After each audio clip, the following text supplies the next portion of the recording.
বিশ্বনবী নারীদেরকে অনেক বিষয়ে সতর্ক করেছেন যে খবরদার এগুলো করো না। নারীদেরকে টাইট ফিটিং জামা পরতে নিষেধ করেছেন। আল কাসিয়াত আল আরিয়াত আল মাইলাত আল মুমিলাত।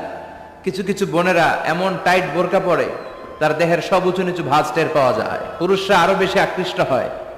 এই বোনদের ব্যাপারে আমি বলি, বিশ্বনবী বলেছেন লা ইয়াদখুলনাল জান্নাতা ওয়ালা ইয়াজিদনা রিহাহা।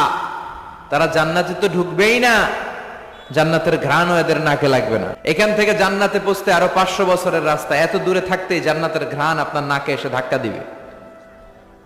তারপর ওই নারীরা জান্নাতে ঢুকতে পারবে না। টাইট ফিটিং জামা আছে না নাই? এখন বোরকার মধ্যে অনেক ডিজাইন, ইদানিং এদিকে কিছু ডিজাইন করে পরে, এদিকে করো না, এদিকে করো না, এদিকে করো না, বুঝবা না এই জায়গায় এগুলো করে। তো এগুলো করলে তার পর্দার চেয়ে তার সৌন্দর্যের প্রকাশ আরো বেশি হয়ে যায়। এরপরে বিশ্বনবী নিষেধ করেছেন ঝাঁঝালো পারফিউম দিয়ে বেরোতে নিষেধ করেছেন। আমার বোনেরা নিজেদেরকে ক্লিন রাখবেন, পরিচ্ছন্ন